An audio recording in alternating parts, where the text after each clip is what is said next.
esperamos que inició. Empezamos. Bueno, muy buenas tardes. Mi nombre es Jimena Palacios, soy la secretaria académica del Instituto de Filología Clásica. En nombre mío y del instituto les doy la bienvenida al tercer y último encuentro de este minicurso, propuestas para la enseñanza de la literatura grecolatina en el nivel secundario. Como directora del Filocit y del equipo de investigación que está a cargo del dictado de este minicurso, en nombre mío y de las integrantes del equipo, les doy las gracias por el interés en este minicurso, por la participación y por la permanencia hasta este tercer y último encuentro. Les estamos dejando en el chat, ¿sí?, un link a un formulario en el que necesitamos que se inscriban para solicitar si necesitan certificados de asistencia, ¿sí? Así que, a ver, lo veo, ¿se ve ahí bien? ¿Está? Bárbaro. Les pedimos entonces a todos los que están presentes que se registren ahí y bueno, y van a recibir en sus casillas de mail el certificado de asistencia al minicurso. Bueno, nuestro programa de hoy, después de una primera clase de introducción teórica, al marco teórico metodológico general, luego una mínima introducción a lo que consideramos nuestras modalidades de trabajo, la elaboración de secuencias didácticas y lo que llamamos emergentes. Empezamos con la exposición de propuestas concretas, ¿sí?, de secuencias didácticas que fueron ensayadas. Expuso Andrea y expuso Lorena la semana pasada.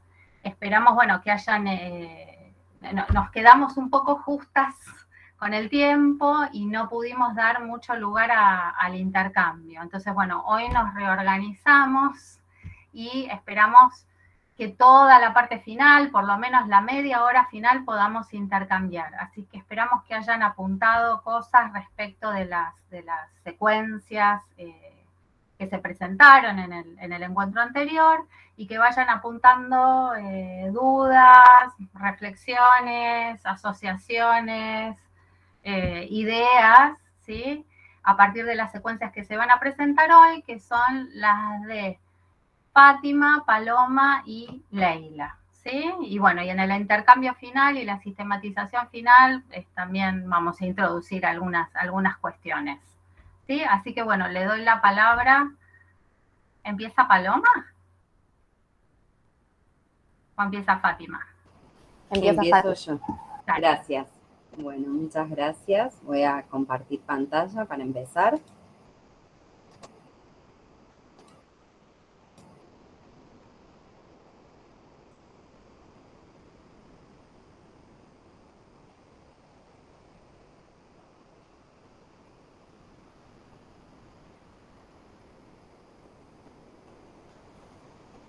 Se ve. Buenísimo, gracias. Bien, como les comenté en el primer encuentro, la secuencia didáctica sobre las que voy a hablarles, bueno, la puedo resumir como la maternidad en Medea y Enero. El contexto en el que la desarrollé fue un quinto año de educación secundaria superior de la provincia de Buenos Aires, en una escuela que está adscrita a la Organización de Bachillerato Internacional, lo cual incide en los programas que se arman para estos cursos, en la asignatura Lengua y Literatura. Y la desarrollé en una unidad que titulé como la representación de la maternidad, en esta parte en 2 textos literarios. Y la desarrollé durante el segundo trimestre del año pasado, así que fue de manera virtual.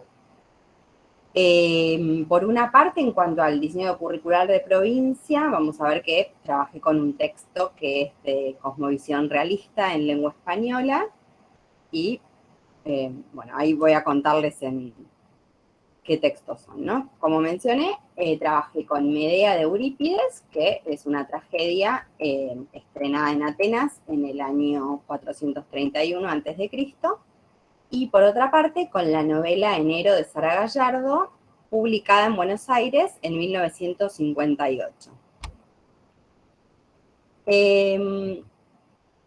Las problemáticas emergentes que me llevaron a abordar estos textos en conexión y de esta manera fueron, por un lado, la cuarta ola feminista, que es sabido que estamos transitando, según historiadores de la historia reciente, desde aproximadamente el año 2012. Y por otra parte, el tratamiento de la ley de interrupción voluntaria del embarazo en el Congreso en Argentina durante 2018 y bueno, luego nuevamente el año pasado, me llevaron a tomar estas decisiones, especialmente teniendo en cuenta la presencia de estos temas tanto en la agenda mediática como en los intereses del público adolescente al que apuntamos. Entonces, también, bueno, tuve en cuenta las leyes que determinan la educación en la provincia de Buenos Aires, que es el territorio en el que desarrollé la secuencia, y los objetivos de la educación en relación con el propiciar relaciones basadas en la igualdad, el respeto entre los sexos, el brindar oportunidades a los estudiantes de definir su proyecto de vida respetando los valores de libertad, igualdad, respeto, justicia. Y por otra parte tuve en cuenta el objetivo planteado por los lineamientos curriculares de la ESI de reflexionar respecto de los diversos modelos de familia, en nuestro caso a partir de la literatura. Entonces me propuse objetivos que tuvieron que ver con habilitar la reflexión respecto de estas cuestiones que mencioné, la identidad, los roles de género, los estereotipos. También, como planteamos nosotras en nuestro primer encuentro, el apreciar cuánto la literatura antigua nos habilita el tratamiento de estos temas sensibles con distancia y a su vez con profundidad. Y obviamente no dejar afuera el estudio de los textos en cuanto a sus dimensiones por pertenencia a determinados géneros literarios, tanto la tragedia griega como la novela rural argentina del siglo XX, y a su vez habilitó el trabajo del concepto de intertextualidad. Bien, entonces comencé retomando los saberes previos antes de abordar la tragedia de Eurípides.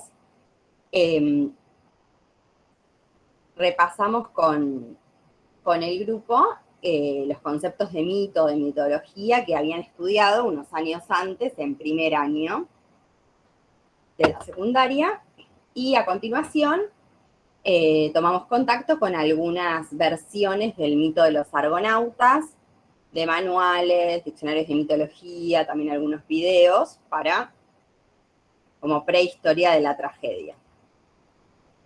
A continuación, abordamos la lectura en clase grupal, en voz alta, de Medea, de Eurípides, y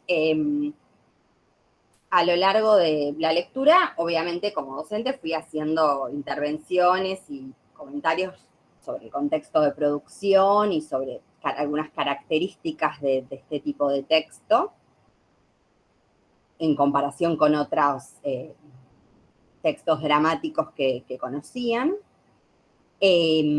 Una vez terminada, leímos algunos pasajes de la poética de Aristóteles sobre la tragedia y discutimos, bueno, de qué manera se daban estos conceptos como peripeteia, hybris, hamartía, anagnórisis en Medea.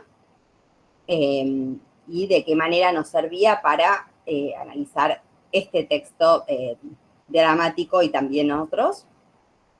Bien, a continuación tuvo lugar la primera evaluación, que en este caso fue grupal, y consistió en asignarle a cada equipo un texto escrito por alguna académica, en este caso creo que son todas argentinas, de manera de que ampliaran su conocimiento del contexto y de algunas dimensiones de la tragedia, y además con el objetivo de que tuviesen un acercamiento al ámbito universitario y a la producción más adulta, y no quedarnos solamente en lectura de bibliografía dirigida a adolescentes.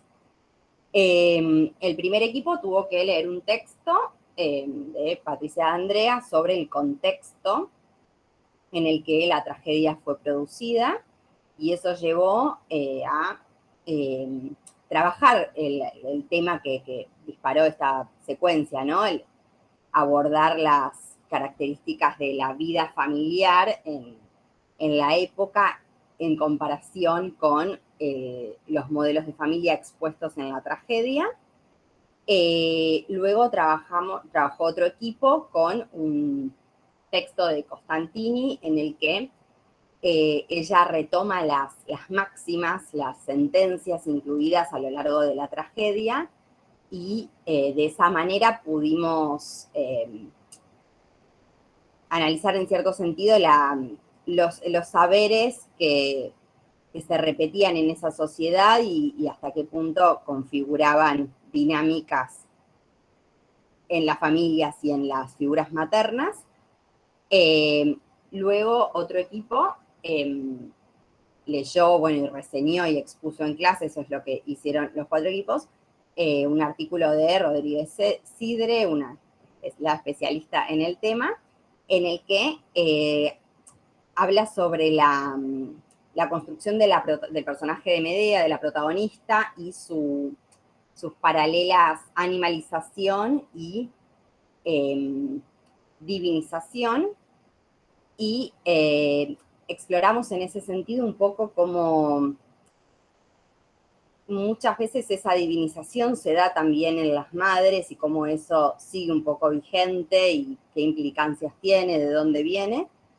Y por último leímos este artículo de Gall, en el que por un lado critica la interpretación aristotélica de la tragedia por considerarla patriarcal desde el punto de vista del siglo XXI, y critica a su vez la equiparación entre filicidio y aborto.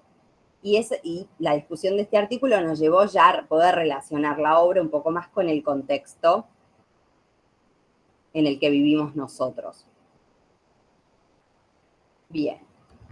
Bueno, a continuación abordaré una evaluación individual en la que cada estudiante tuvo que seleccionar un pasaje de alrededor de unos 40 versos de Medea y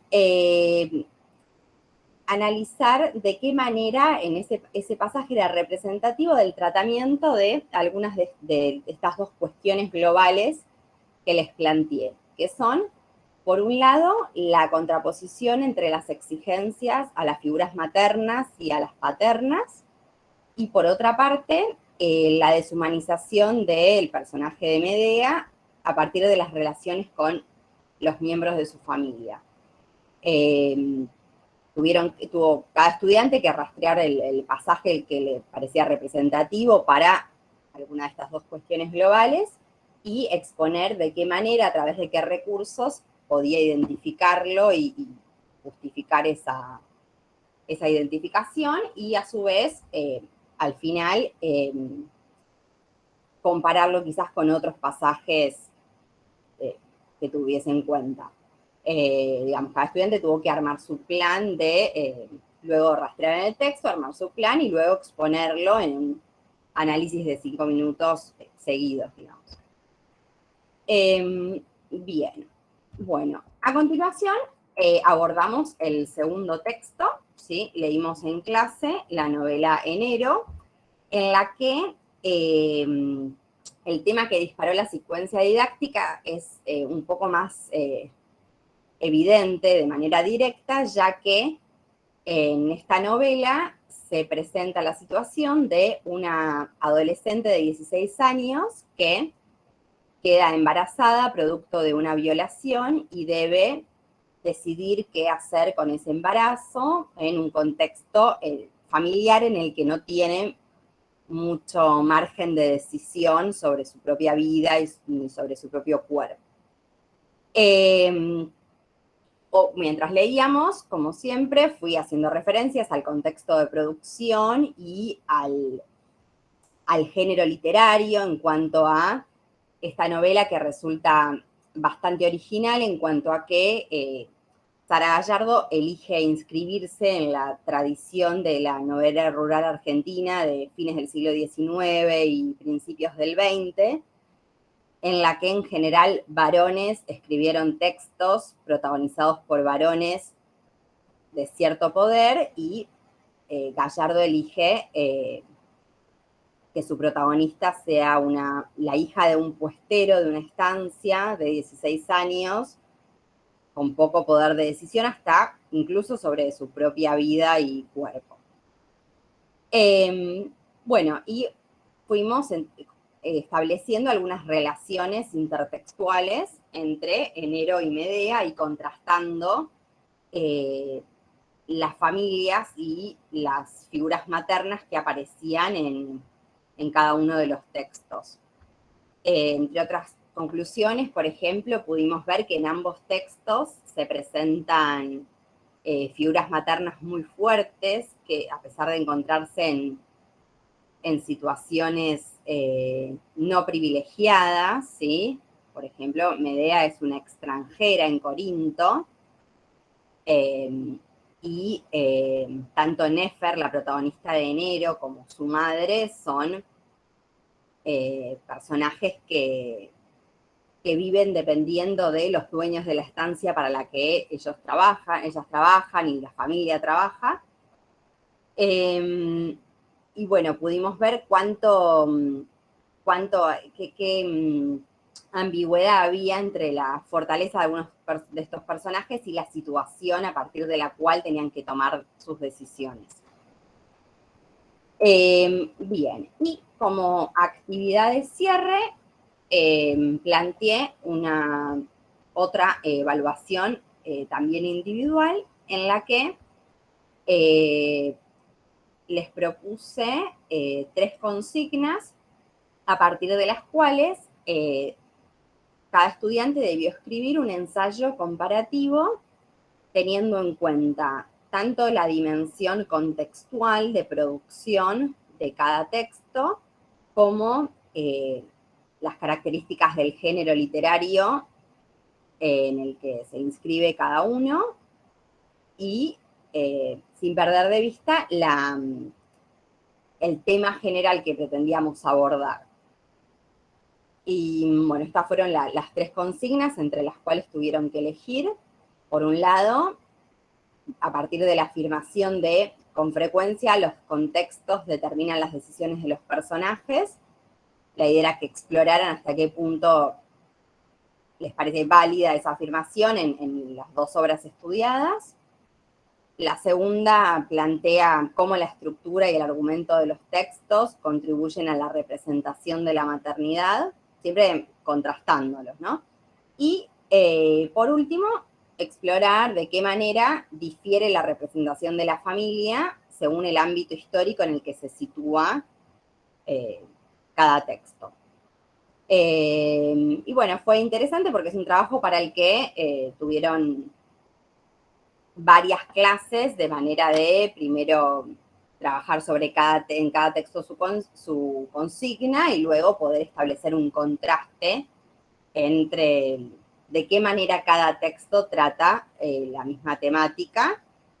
Y bueno, no lo anoté acá, pero luego en la clase hicimos una puesta en común a partir de las conclusiones a las que habían llegado y también una relación con el contexto contemporáneo.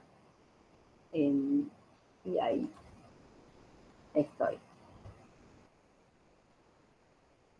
Bueno, muchas gracias.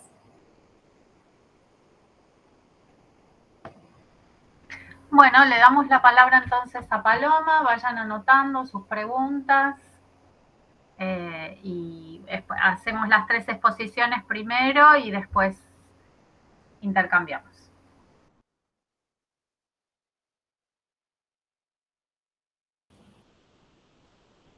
Bien. Gracias.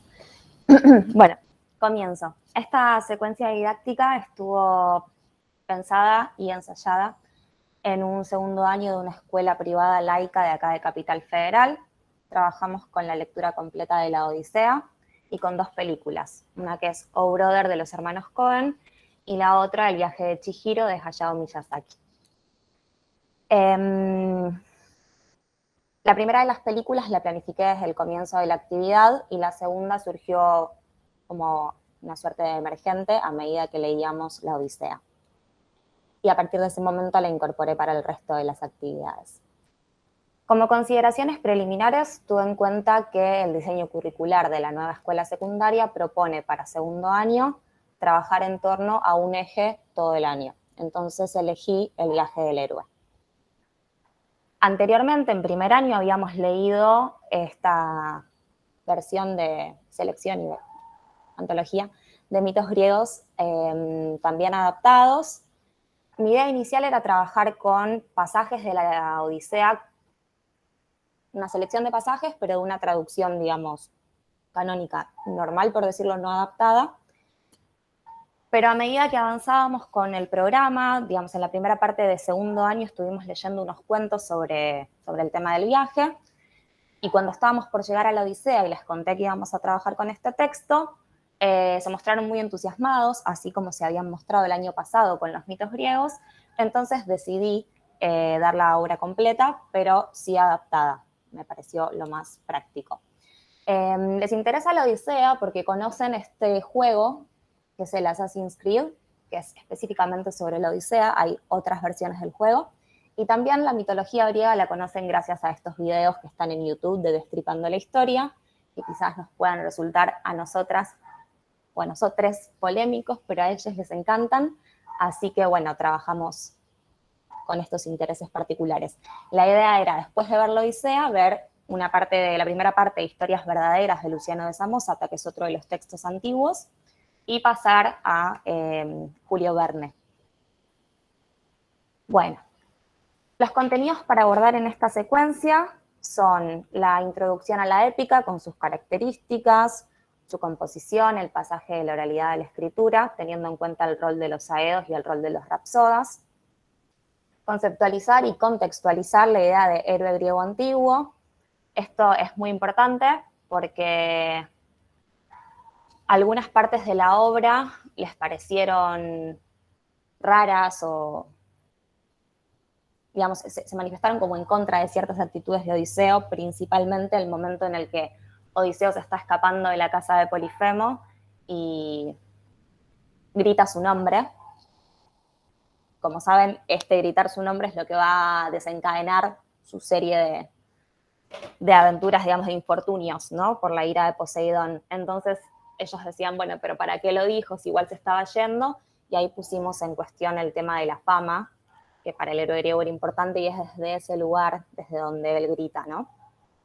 Trabajamos también con la estructura de la obra, el comienzo in medias res, la primera parte más destinada a Telémaco y la segunda a Odiseo. El rol de los dioses, las asambleas. Le dimos mucha importancia a la idea de la hospitalidad porque es un concepto ajeno, o sea, es tan distinto en nuestra cultura que es ajeno, tal como la viven en el mundo griego. Trabajamos con cambios de narradores, relato enmarcado, puesta en abismo y esquema de personajes como contenidos, digamos, de análisis narrativo. Ahí dejo anunciados los temas para las películas, pero los voy a retomar más adelante, así que paso. Objetivos particulares de esta secuencia. Bueno, como decía anteriormente, problematizar y conceptualizar la idea del héroe tanto en literatura, o sea, el héroe como personaje principal, como en el habla cotidiana, ¿sí? ¿Qué es lo que entendemos por héroe? ¿Qué tipos de acciones son propias de un héroe? Esto es lo que, después de hacer una reflexión individual, hicieron ellos una reflexión individual de cuál es el concepto de héroe en nuestra sociedad cotidiana, ¿sí? ¿Qué es lo que entienden ellos por héroe? Y después contrastamos eso con lo que efectivamente hace Odiseo y lo llevó a la indignación. Otros objetivos, bueno, que conozcan una obra de la antigüedad que es retomada en diferentes producciones artísticas, principalmente Circe, Las Sirenas y Penélope. Circe estuvimos viendo la semana pasada con el trabajo de Andre, también está retomada en el clásico cuento de Cortázar.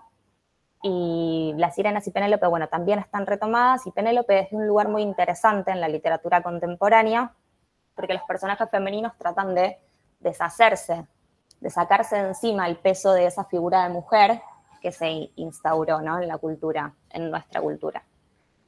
Entonces, me pareció que la lectura de la Odisea podía contribuir, por supuesto, al conocimiento del mundo antiguo, pero también a la cultura en general, porque es una obra retomada en las producciones posteriores.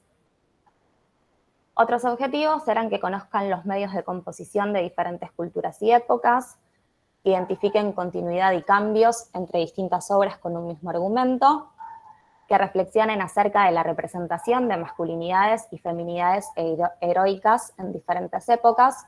Estos dos objetivos que acabo de enunciar están pensados específicamente para la relación entre Odisea y la película O Brother. Y por último, que reconozcan la presencia de elementos de distintos géneros literarios.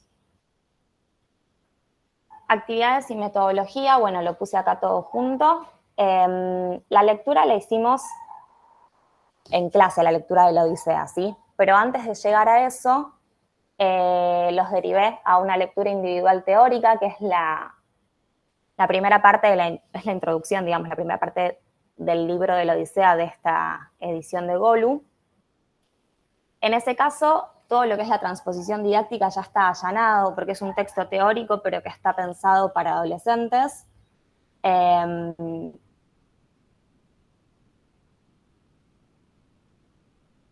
Y está bueno porque, bueno, conceptualiza, explica, ¿no?, cómo era la composición oral, quiénes eran los aedos, quiénes eran las rapsodas, repone información de la Ilíada respecto de la guerra de Troya, del rol de Odiseo en la Ilíada y de la historia, digamos, de Agamenón y Clitemnestra, que va a estar presente a lo largo de toda la Odisea. Esta lectura, entonces, la derivé, la acompañé con una guía de preguntas para orientar la comprensión del texto, y también aprovechamos para poner en práctica técnicas de estudio, que era lo que habíamos visto anteriormente. Después de esta lectura individual, obviamente, pues, hicimos una puesta en común en clase donde agregué información o contextualicé las cosas que me parecía agregar. La obra, como decía, la leímos en clase. Bueno, y me salto unos ítems a la reflexión individual de la relación entre el texto y las películas. Acá llevé a cabo una metodología parecida a la que comentaba recién, ¿sí? Primero, les mandé unas consignas para relacionar las obras y después hicimos una puesta en común y en todo caso yo fui agregando o corrigiendo lo que me parecía. Esta es una metodología con la que suelo trabajar porque me parece que, no me parece, sino que ya lo vi muchas veces, que si yo me paro y les explico una relación o les digo cómo yo interpreto una relación, ellos se apropian de lo que yo digo y no generan quizás sus propias interpretaciones. Entonces trato de hacer un orden inverso, acompañado por la guía de lectura y cuestionarios. Me voy a detener solo en una de las actividades, porque fue una secuencia muy larga y no tengo tiempo de exponerla entera. Con los cantos 9 a 12 pudimos trabajar con lo que es el análisis narrativo, las anacronías, los tipos de narradores, el relato enmarcado, los géneros literarios y la puesta en abismo. Estos cantos son los que están narrados por Odiseo, entonces nos permitió trabajar, bueno, con flashback y con la apertura in medias res. Nos permitió también comparar el contenido de estos eventos que narra Odiseo con los que estaba narrando anteriormente el narrador omnisciente y ver si la palabra de Odiseo era una palabra en la que se podía creer, ¿no? Teniendo en cuenta que Odiseo tiene los epítetos de astuto, manioso, engañoso, maniero, perdón. Esto trajo como resultado esta pregunta, esta comparación entre los dos tipos de narradores, hizo que se ponga en duda la veracidad dentro de la obra de las cosas que relata Odiseo. Las cosas que relata Odiseo son tipo la visita a los lotófagos, la visita a Circe, que tiene una varita mágica, los monstruos marinos que tienen muchas cabezas, el hecho de que él haya escuchado a las sirenas, digo, todas las cosas que él narra son bastante, diríamos, fantásticas y no tiene ningún testigo para eso. Bueno, y esta actividad se volvió de nuevo relevante ahora, esta semana que estamos viendo Luciano, porque en el texto de Luciano se retoma este rol de Odiseo como un narrador que cuenta cualquier cosa que engaña. Algunos de los estudiantes dijeron que lo que narraba Odiseo tenía que ser verdad porque lo narraba con lujo de detalle. Esto más adelante en la lectura se puso de nuevo en dudas porque cuando Odiseo está disfrazado de mendigo, le cuenta a Eumeo toda una historia que nosotros los lectores sabemos que es falsa y se la presenta con muchísimos detalles, ¿sí? Entonces ahí nuevamente se puso en duda lo que había contado. Bueno, paso a el viaje de Chihiro.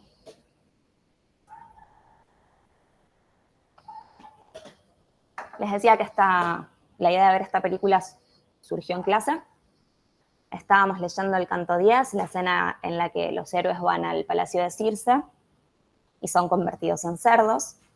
Y a medida que la leíamos, como justo la estábamos leyendo en el aula, una de mis alumnas dijo, ¡ah! Es como en el viaje de Chihiro. Y yo dije, sí.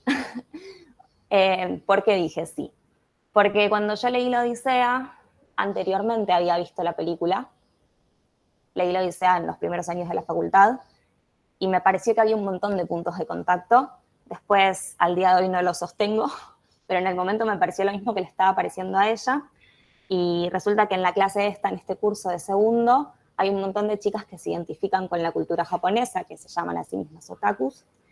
Y bueno, como les gusta este tipo de producciones, a mí personalmente también me gusta, había una relación, leímos para adelante.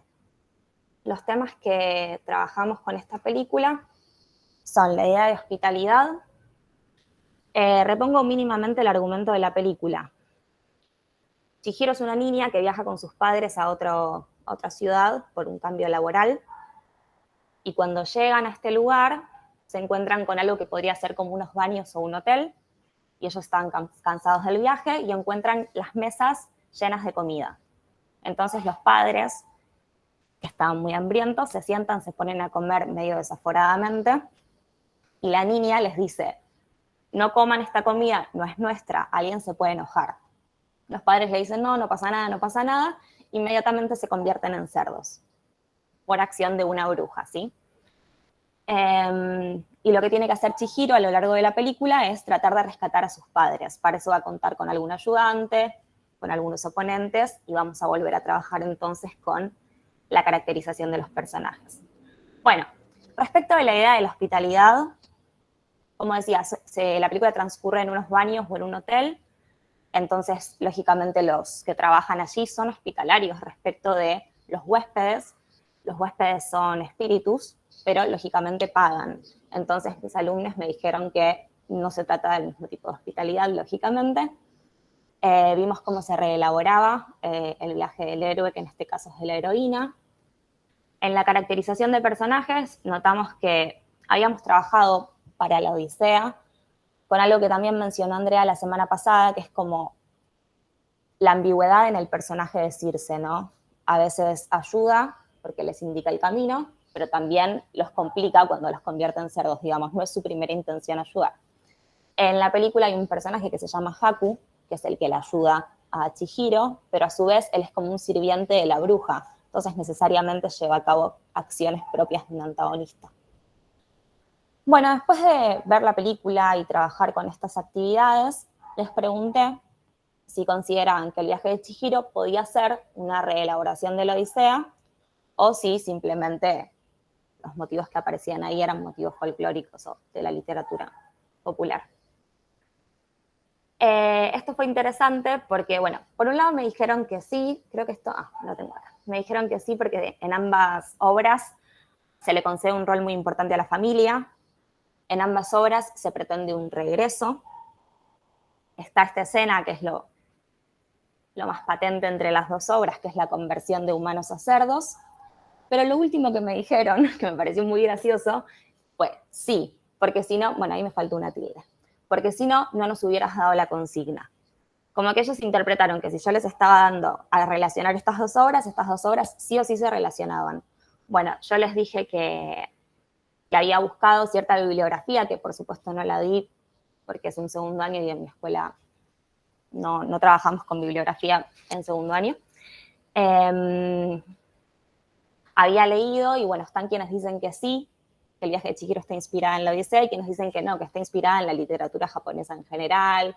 El tema del viaje del héroe, digamos que recorre la literatura también en general, no es propio de la Odisea, por más que allí esté su origen, digamos.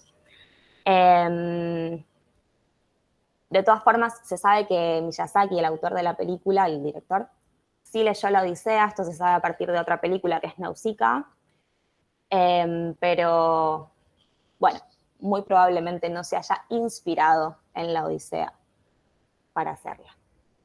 Luego trabajamos con Oh Brother Where Art Thou, de los hermanos Coen. En este caso, la película está explícitamente basada en la Odisea. Abre con la invocación a las musas y tiene un montón de escenas que se reelaboran, como por ejemplo, está una escena como la de Polifemo, otra como la de las sirenas. El protagonista se llama Ulises y tiene que volver a su casa para evitar que su esposa, que se llama Penny, se case con otros.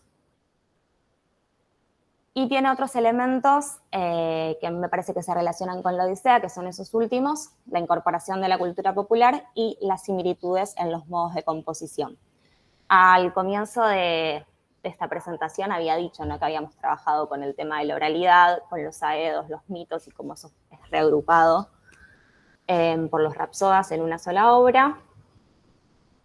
Y acá lo que pasa en Oh Brother es que aparecen estos personajes, Tommy Johnson, George Nilsson y Papi O'Daniel, que son personajes que existieron, digamos, en una época apenas anterior a la presentación de la película y que estaban constantemente en las noticias, en los periódicos, en las radios, y son incorporados en la película, ¿no? Les asigné unas consignas, ¿sí?, para relacionar entre las dos obras la incorporación de la cultura popular y cómo eso hacía a la composición de las obras, cómo eso contribuía o formaba la composición de las obras. Bueno, y el tema de la composición también lo trabajamos, por supuesto, de una manera más evidente, que es la imitación que lleva a cabo la película respecto de la Odisea. Las principales dificultades que tuvimos no tuvieron que ver con las obras, lo cual a mí me alegró mucho. En las tres obras les gustaron. Las principales dificultades fueron los cambios de la bimodalidad a la presencialidad, o sea, el cambio de planificación, los constantes aislamientos. Y yo este año identifiqué una gran dificultad del curso, que es para redactar. Tienen muchas dificultades de redacción, entonces la secuencia la tuve que extender para ir agregando cada vez más actividades de redacción, pero digamos, esas actividades estaban relacionadas con los contenidos de la secuencia, pero también tuve que dar clases de, por ejemplo, conectores, tilde diacrítica, los distintos porque, coherencia y cohesión. Bueno, todo eso fue como engrosando la secuencia. Y quisiera compartir unas quejas sobre la Odisea, porque me parecen buenísimas. En principio, el curso tuvo un constante y absoluto rechazo por el personaje de Telémaco. No hubo manera de que entendieran por qué Telémaco es así, o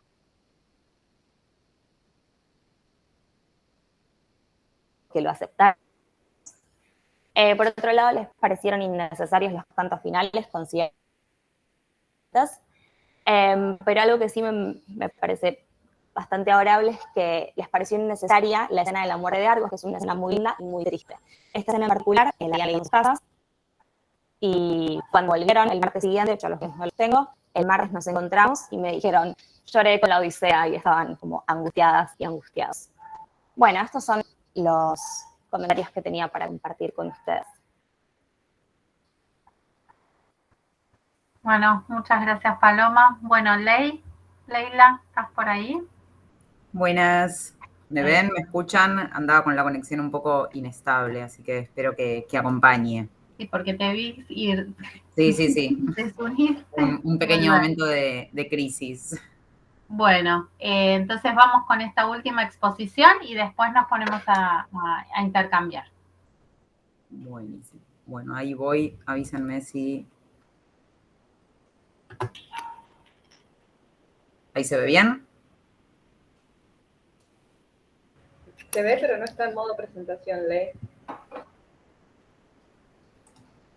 ¿Ahí? Sí. Yo lo sigo viendo igual, disculpen. Quizás si alguien le puede confirmar. Todavía no. Porque yo ya lo puse en presentación, por ahí es porque ando con la conexión un poco lenta. Claro. Sí, estamos ascendidos. Yo lo veo bien. A ver, puedo... Salgo y vuelvo a entrar. Ah, pues ya dije era la que...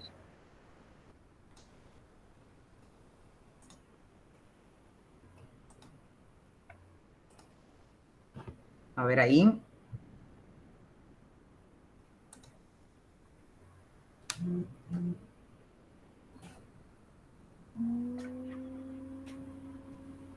¿Ahí se ve?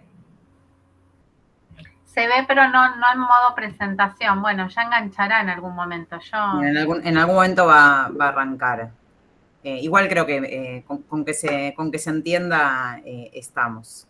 Yo voy a presentar una secuencia, voy a hacer una presentación un poco más acotada porque esta es una secuencia proyectada pero no puesta en práctica por el momento, por ningún motivo en particular, simplemente por una cuestión de organización escolar, de tiempos, de pandemias y bueno, y demás cuestiones. En su momento la planifiqué para el trabajo final del seminario de Jimena en el Joaquín B. González, fue mi trabajo de cierre del seminario.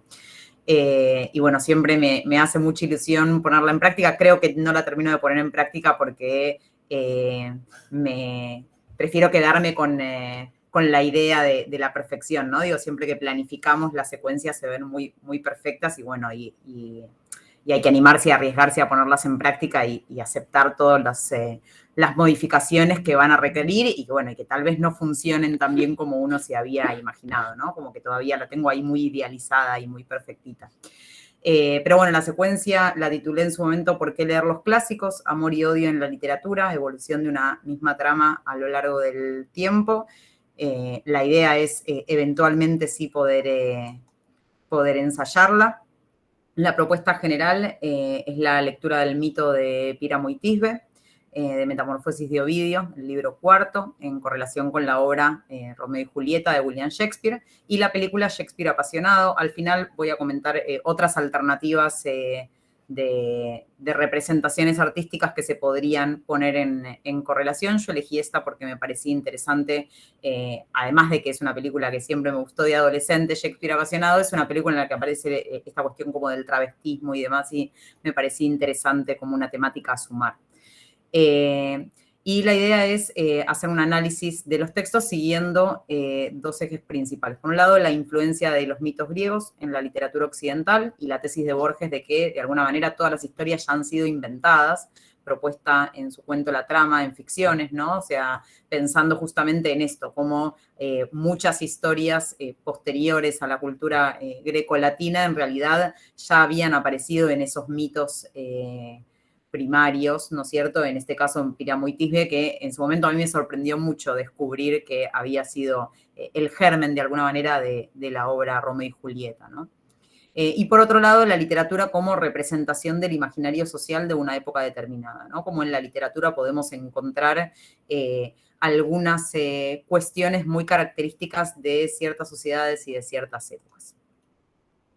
El objetivo general y objetivos particulares de la secuencia son, por un lado, que los estudiantes se acerquen a un concepto de mito manejado en el ámbito de la crítica y estudios literarios. Como comentaban ya las compañeras, en general en primer año se trabaja con el concepto de mito, ¿no? Se hace un primer acercamiento, pero la idea es, en la medida en la que los chicos van transitando la asignatura de prácticas del lenguaje, en este caso es una secuencia pensada para provincia, vayan pudiendo complejizar, ¿no? Estos conceptos, y esta propuesta está pensada para un tercer año, ¿no? Entonces, la idea es poder retomar esos conceptos de primero y complejizarlos un poco más con terminología más característica del ámbito de la crítica, ¿no? ¿Se escucha bien? Si se escucha, lo que no veo es pasar las diapositivas. A ver. Ahí está. Ahora sí. ¿Ahora sí? Sí, ahí sí. Ok. Por otro lado, que tengan una aproximación a un texto clásico original y que puedan identificar en él características particulares del género y del estilo del escritor. Esto también tiene que ver con algo que en su momento en el seminario habíamos conversado mucho con Jimena y que se puso un poco en discusión en estos breves encuentros que venimos teniendo en el minicurso, ¿no? Esto de qué pasa cuando acercamos un texto clásico original, es una de las cosas que también me da un poco de miedo a la hora de poner en práctica esta secuencia, pero que creo que es potente, animarnos, ¿no es cierto?, a proponerles a nuestros estudiantes un texto clásico original y ver qué pasa antes de decir, bueno, no van a salir corriendo o se van a estudiar, se van a asustar o no le van a poder entrar, ¿no es cierto?, obviamente con un acompañamiento. Entonces mi idea era que pudieran tener esta aproximación, que seguramente, salvo que después sigan letras y sigan la orientación de clásicas, tal vez en otras instancias no van a tener la posibilidad. Que puedan establecer puntos en común y diferencias entre textos de distintas épocas que mantienen una trama similar, que perciban los cambios en los roles sociales a lo largo del tiempo y sus manifestaciones artísticas, que reflexionen acerca del rol del hombre y la mujer en la actualidad y puedan trasladar dicha reflexión al ámbito de la literatura, y que puedan ver a la literatura no solo como una herramienta para el estudio o el placer, sino también como un espacio generador de cambios, crítica y reflexión, ¿no? O sea, buscar que la literatura también los interpele y los invite a reflexionar y a poder encontrar en la literatura también algunas cuestiones críticas, ¿no es cierto?, hacia la sociedad. No solamente de reflejo, sino como motivadoras de algún cambio. Los ejes temáticos, como venía comentando, por un lado es el mito clásico, las metamorfosis de Ovidio, la perspectiva de género en la literatura, el rol del hombre y la mujer a lo largo del tiempo, las representaciones sociales en la literatura, el mito de Píramo y Tisbe, el género teatral y Romeo y Julieta de Shakespeare. La metodología y actividades previstas, por un lado, exposiciones orales por parte de la docente para introducir los temas nuevos y explicar los conceptos teóricos que lo requieran. Por otro lado, la lectura en clase del mito de Píramo y Tisbe para poder ayudar a la comprensión y a la entrada al texto, justamente por esto que comentaba hace un ratito, que la idea es traerles el texto original, ¿no es cierto?, sin adaptaciones, para ver qué pasa con ese encuentro con el clásico original, aprovechando que es breve. Pero bueno, no, esto no quita que tenga una complejidad la estructura, entonces la idea es poder ir acompañando esa lectura. La lectura del cuento La trama de Borges, para poder traer esta hipótesis, ¿no?, de que todas las historias ya han sido inventadas y poder discutir en torno a esto a la hora de encontrarnos con las similitudes que hay en las tramas de Píramo y Tisbe y de Romeo y Julieta. Que los estudiantes comenten en clase la obra teatral. La idea de la obra es leer solamente algunos fragmentos en la clase y que el resto los chicos la lean en sus casas. Charlar acerca de la película. Realizar trabajos en dupla sobre el texto del mito para poder terminar de abordarlo y de comprenderlo, y realizar un trabajo integrador en grupos de 4 estudiantes en la cual se le va a pedir una reescritura moderna de ese mito, ¿no es cierto? Bien, acá lo que quería mostrar es un pequeño fragmento del mito con algunas intervenciones. Las intervenciones tienen que ver justamente con destacar y señalar algunas palabras y algunos versos que me parecía que eran importantes y que ayudan a los estudiantes a saber dónde poner el foco, ¿no? Digo, más allá de hacer la lectura completa, creo que al tomar la decisión de llevar una versión no adaptada del texto, hay ciertas decisiones como docentes y ciertas consideraciones que tenemos que tener. Entonces, por un lado, proponer por lo menos 2 momentos de lectura, una primera de forma individual, para ver qué les pasa con ese primer encuentro del texto. En general, los chicos suelen decir, no entiendo nada, no hay muchas palabras que no conozco, está escrito raro, ¿no es cierto? Digo, anticipándonos a eso, que primero tengan ese espacio para enojarse con el texto y tener ese primer acercamiento, y después poder hacer una lectura con el grupo completo para ir explicando y aclarando las dudas que vayan surgiendo. Por otro lado, indicar la búsqueda de palabras que se anticipe que se puedan llegar a desconocer, sumando obviamente las que ellos vayan encontrando, que son las que están señaladas en negrita. Y por otro lado, subrayar algunos versos que se consideren claves para entender de qué está hablando y qué es lo que está pasando en la trama, ¿no? Y de esta manera, digo, poder animarnos a llevar un texto clásico sin adaptar, pero con algunos puntos, ¿no es cierto?, para acompañar y ayudar a la comprensión de esa lectura. La idea de trabajar además de la obra de teatro con la película es poder ampliar el abanico de temas que pueden ponerse en discusión, digo, para poder ir un poco más allá de la comparación solamente entre el mito original y esa época y los roles de género en esa época, y sumar un momento más en la historia, ¿no es cierto? La idea es prestar atención a la descripción de los personajes y algunas cuestiones sociales y culturales que tienen que ver con el contexto histórico, qué características se le elogian a Julieta y su madre, que en general tienen que ver con la pasividad y con el recato, el rol de la nodriza, los matrimonios arreglados, la edad a la que las mujeres debían o solían casarse. En relación a la comparación con Píramo y Tisbe, las similitudes respecto del rol del hombre y la mujer, a pesar del tiempo que transcurre entre ambos textos literarios. Y en relación a los géneros literarios, poder pensar que mientras en Romeo y Julieta, como obra de teatro clásico, vemos que lo que prima obviamente es el realismo, el mito va a intentar explicar algo del mundo originado en las primeras eras de la existencia a raíz de eventos protagonizados por seres sobrenaturales, y por este motivo el final de Píramo y Tisbe incluye una metamorfosis, ¿no? A diferencia de Romeo y Julieta, que lo único que, el desenlace va a ser la muerte, ¿no? Pero no hay ahí un desenlace por ahí fuera de lo normal, ¿no es cierto?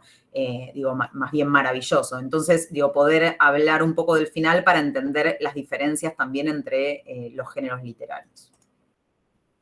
Hacia un cierre y evaluación de todo lo trabajado, la idea de la evaluación tiene 2 objetivos fundamentales. Por un lado, que los estudiantes realicen una revisión, integración de los conceptos nuevos trabajados, que vuelvan a leer el mito, algunos fragmentos de la obra de teatro, que puedan retomar el análisis de los personajes, que puedan comparar las 2 producciones literarias.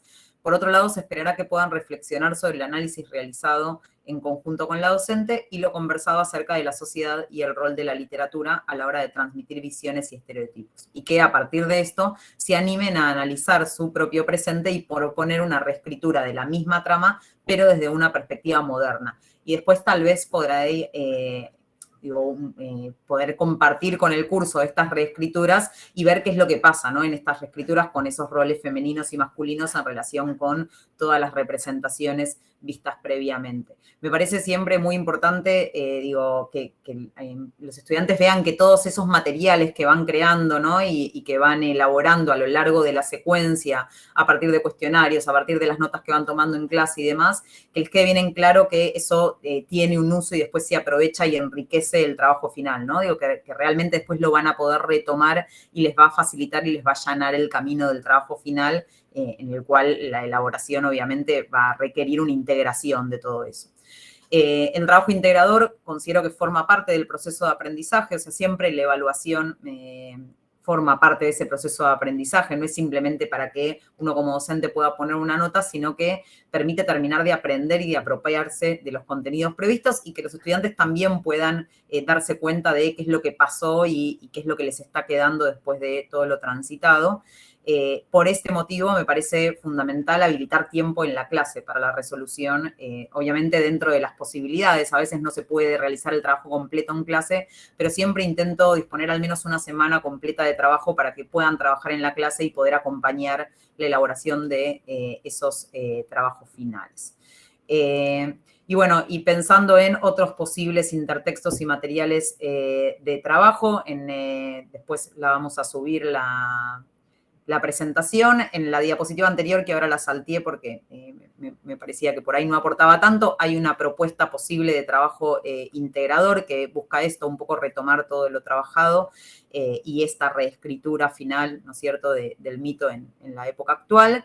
Y acá hay algunas otras propuestas de materiales con los que se podría trabajar también en vez de Shakespeare apasionado o para sumar, ¿no es cierto?, a la película, ¿no es cierto? Digo, si uno quisiera hacer una secuencia por ahí un poco más extensa o proponer a diferentes grupos que puedan elegir entre varias opciones y analizar qué es lo que pasa en estas distintas alternativas. Así que, bueno, como decía, por ahora no es una secuencia que haya podido ensayar, quizás un poco por temor a ver qué es lo que pasa cuando uno la pone en práctica en el aula, pero también me parece que está bueno escuchar, ¿no? Digo, todas las secuencias pensadas por las compañeras y que sí las ejercitaron y que dieron buenos resultados y que tuvieron muy buenas respuestas, ¿no? Y eso anima a animarse a probarlas también. Bueno, entonces abrimos ya para el intercambio, las cosas que nos quieran preguntar. Ya se abrió por el chat, ¿eh? Acá hay una abrió, pregunta de Juan, creo que seguramente para Leila. Sí, seguro, sí. La idea un poco que teníamos con las chicas en la presentación de las secuencias es que justamente despierten otras ideas y otros posibles intertextos y otros posibles materiales de trabajo que vayan abriendo el juego, ¿no? Sí, yo diría no solamente intertextos, algo de eso apareció en la secuencia de Paloma, no solamente ver intertextos, sino también cuando hay continuidad de motivos, digo, ¿no? Estas dos de motivos que son tradicionales, no siempre pensar el texto clásico como hipotexto, sino que hipotexto de estar siempre trabajando con esas reescrituras. Me parece que todas las secuencias didácticas, bueno, ponen en juego estas tres ejes de manera equilibrada, que son nuestros tres ejes de trabajo, la ESI, el canon y el género literario, ¿no? Están en todas estas secuencias. No sé qué les parece a ustedes que nos estuvieron escuchando.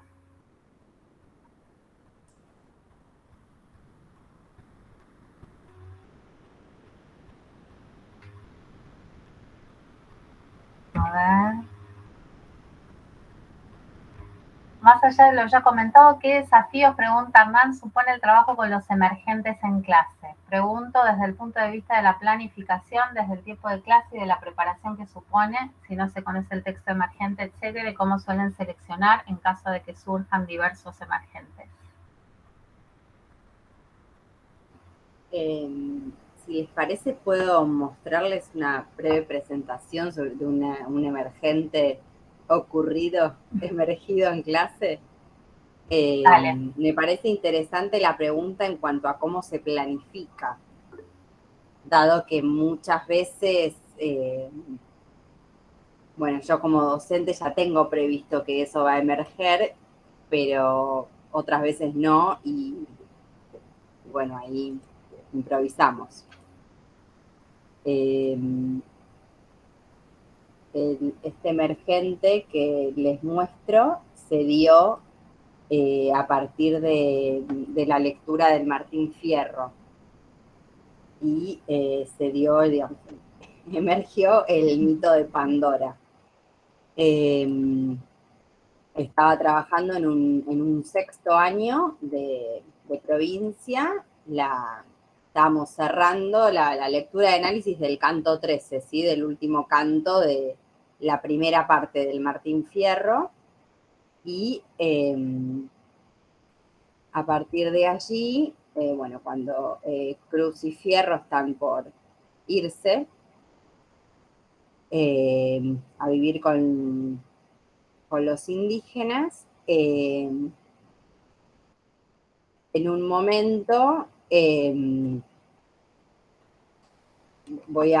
para que no lleve mucho tiempo, vamos a la estrofa de la que surgió el emergente con Pandora. Dice: y daré fin a mis coplas con aire de relación, nunca falta un preguntón más curioso que mujer, y tal vez quiera saber cómo fue la conclusión. Es decir, desde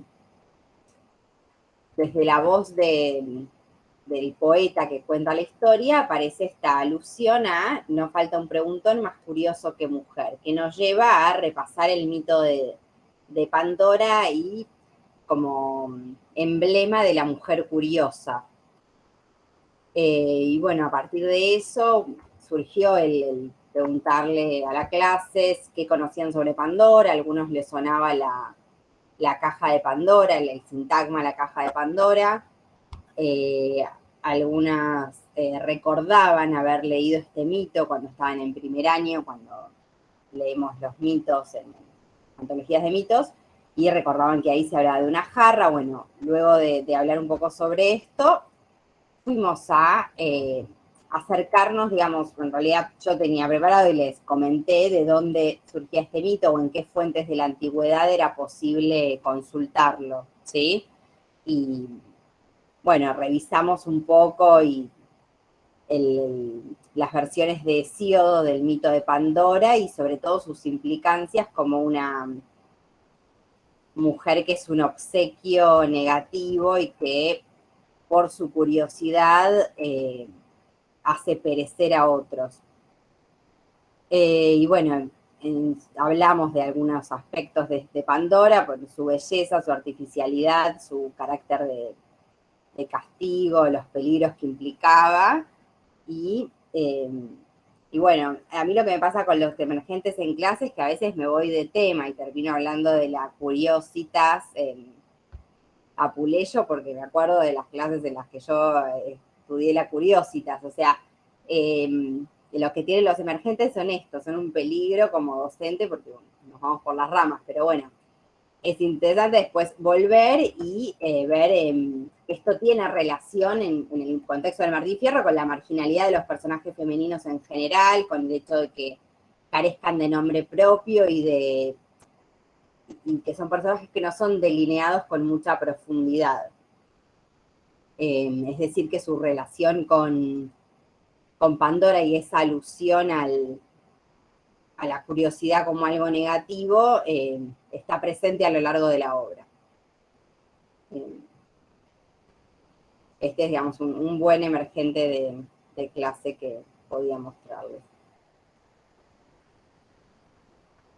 Y lo habías vinculado con la novela de Cabezón Cámara, ¿no?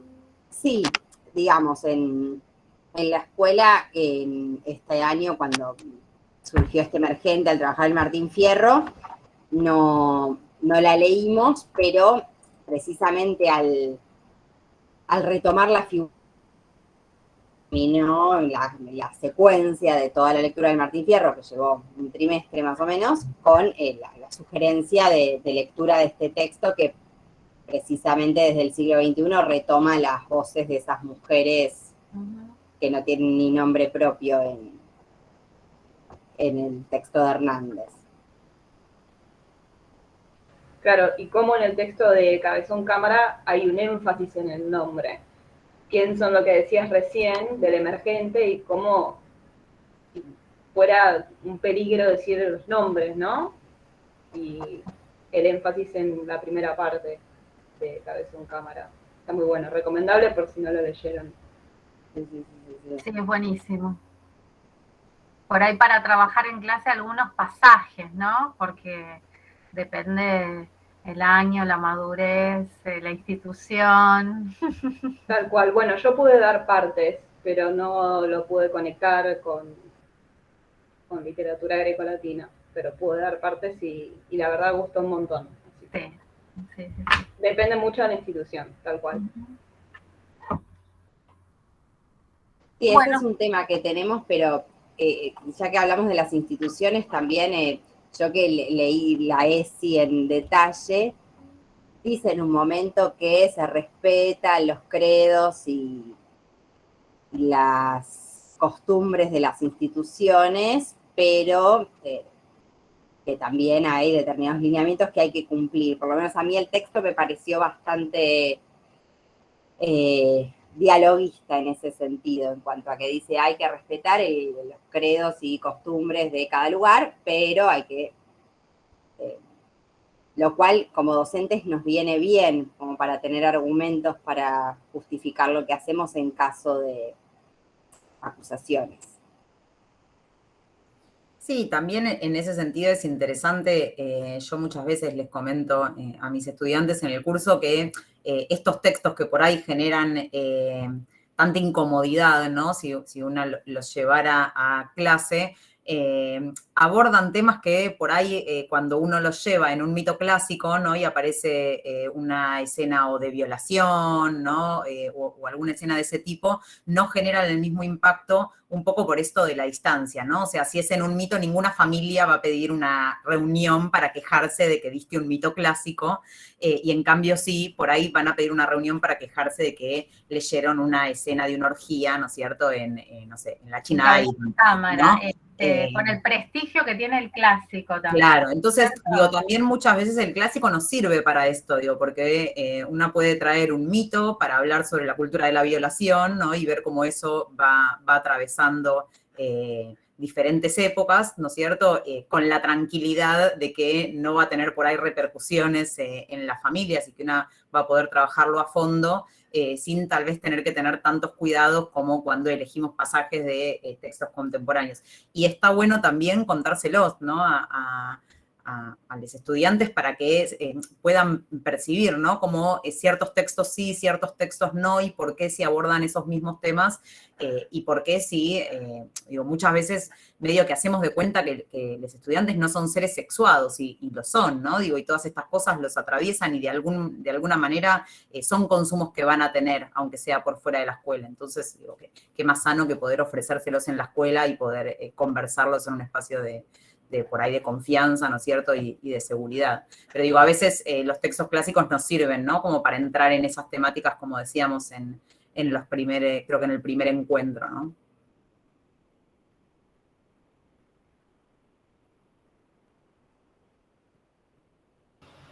Sí, y yo quería agregar que con respecto a lo que planteaba recién en el chat Hernán sobre cómo hacer, digamos, para cumplir con las planificaciones, ¿no? Y enfrentar este desafío de los emergentes, por ahí no los tenemos preparados, como decía Fati, tenemos que improvisar. Digo, bueno, justo estaba leyendo un texto que dice, ¿no? Justamente que el primer paso es tener, ¿no?, la tradición, ¿no? Saber desde dónde partir y después saber escuchar, ¿no? Escuchar lo que nos proponen,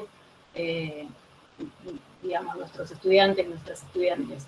Entonces, eso nos ayuda también a delinear, digamos, el canon que queremos, ¿sí? El texto es de Porfirio, Teoría Literaria, el canon escolar como lectura del mundo, y me pareció sumamente interesante porque muchas veces se planifica, ¿no?, y se pasan por alto, digamos, estos emergentes, o rápidamente, en vez de detenerse, ¿no?, y repensar, ¿no?, la secuencia didáctica o la planificación, ¿no? Es algo como para rever en nuestra práctica también, ¿no?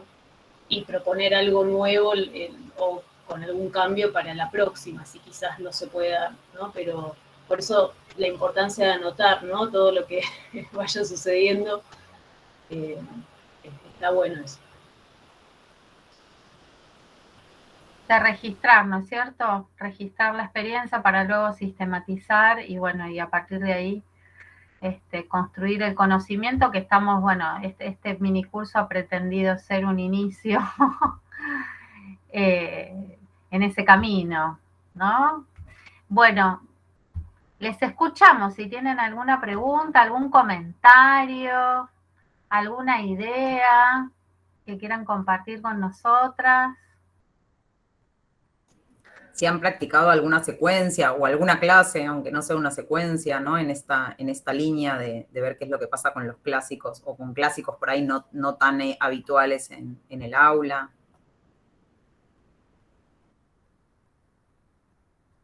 ¿Qué les parecieron las secuencias que presentamos? ¿Qué les cambiarían?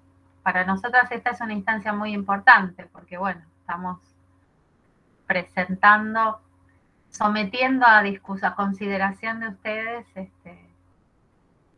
si les parece posible, si no.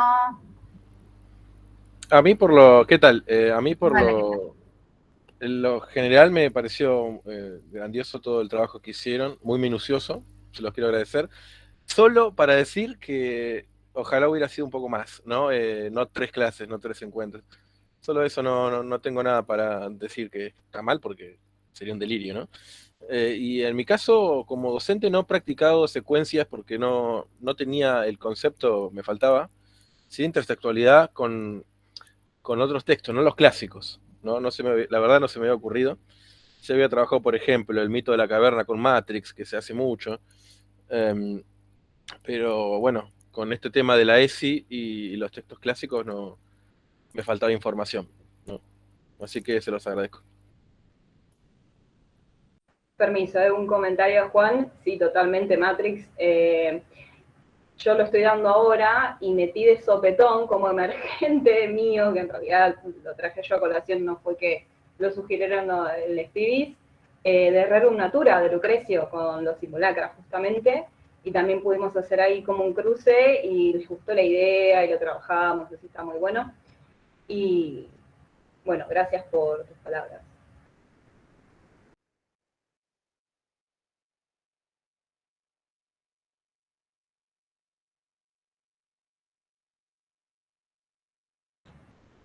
Por ahí pregunta Sandra si trabajamos con otros lenguajes artísticos, además de cine.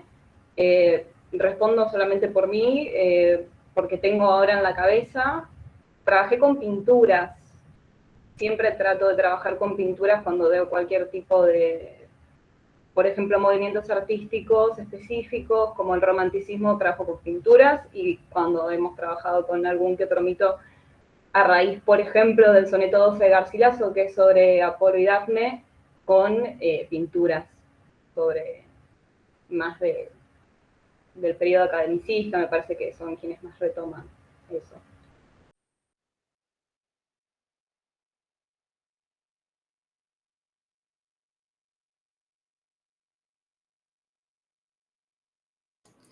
Bueno, y ahí Kiara decía que le pasaba un poco esto, ¿no? Que no se había animado con Píramo y Tife.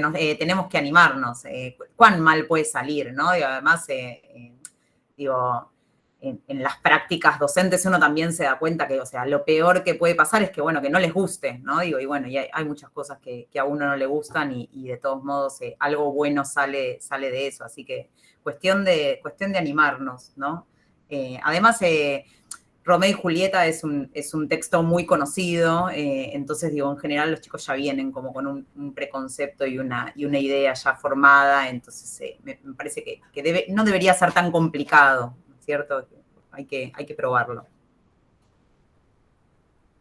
Bueno, y ahí Fátima nos deja el comentario de la serie Dr. Foster, que está basada en Medea, que es excelente la serie, que bueno, que en algunos años vieron algunos capítulos. Digo, Medea es un mito particularmente que tiene reescrituras a montones. Reescrituras que además recorren reescrituras y reelaboraciones, digo, en distintos lenguajes artísticos, pero digo, dentro de la literatura recorren los distintos géneros literarios. Hay cuento, hay novela, obras de teatro, es un mito particularmente, ha sido un mito particularmente fructífero, ¿no? Como las comedias de Plauto también. Como las comedias de Plauto también. Y acá Elena preguntaba por el de Rerum Natura, ¿con qué? Sí, ahí respondí más abajo. Ah, bueno, perfecto. Exactamente, sí, por los simulacra, ¿no? Los corpúsculos, está muy cruzado, es filosofía básicamente que un poco me excede, pero conseguí cierta bibliografía por internet indexada y se lo llevé a chiques de cuarto año, así que lo pudieron procesar bastante bien y lo conectaron, bueno, con Matrix, que tiene como mayor intertexto, claro que sí, la alegoría de la caverna de Platón. Pero además estuvo bueno pensar en Rerum Natura en tanto otro género, porque es lírico, ¿no? Entonces estuvo bueno también esa transposición. De hecho, estoy pensando cómo cerrar tomando por ahí, porque justamente a raíz de esto y siguiendo en el trayecto de la ciencia ficción, pienso ahora en este momento en Prometeo, que es la precuela de Alien, que se llama Prometeo, o sea, ya empezamos bien. Todo se puede conectar con todo. Así que gracias por las consultas. Sí, y hay algo interesante en lo que te responde también Elena. Amo a Lucrecio, amo tal texto en particular, y ese es el gran punto para entrarle. Porque los cursos se dan cuenta cuando a nosotras nos gusta algo, porque lo exponemos de otra manera y generamos el interés. No digo en todas las personas del curso, pero logramos generar un interés desde nuestro propio amor por los textos. Así que siempre es un buen punto de partida y es mucho mejor que dar textos que no nos gustan, que a veces puede llegar a pasar. Eso que nos entusiasma, ¿no? Y transmitir ese entusiasmo. Bueno, ¿hay más preguntas, comentarios? Si no, vamos cerrando acá, si les parece. Eso era un mini curso, así que era un curso cortito. La idea era esto, bueno, tomar contacto con ustedes y con todos les interesados en esta cuestión de incorporar los textos grecolatinos al aula del secundario y pensar este minicurso como un puntapié para otros minicursos o cursos más largos, o bueno, teníamos ganas por ahí de organizar unas jornadas en las que, bueno, pudiéramos presentar todos, compartirles secuencias didácticas que hayan trabajado o que estén planificando. Así que bueno, agradecerles mucho en nombre mío, de las integrantes del equipo. Seguimos en contacto. Reiteramos lo del link. Está en el chat el link del formulario para solicitar el certificado de asistencia. No se olviden de completarlo. Bueno, y les agradecemos los agradecimientos y las palabras. Muchas gracias. Este proyecto ya termina.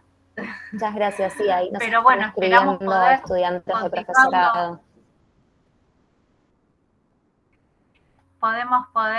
Esperamos poder continuarlo en otro proyecto, y ir extendiendo el alcance también, ¿no?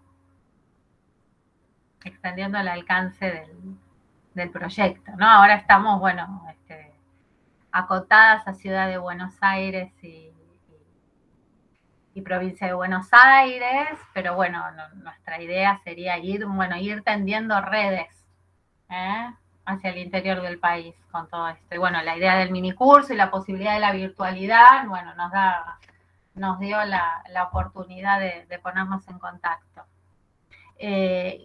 Como siempre decirles, el video de la clase de hoy va a estar disponible mañana en el canal de YouTube del Instituto de Filología Clásica, así que también, como secretaria del Instituto de Filología Clásica, les agradezco mucho la asistencia, la participación y la permanencia en el curso. Bueno, nos despedimos entonces. Un aplausito. Un aplauso para ustedes. Gracias. Gracias.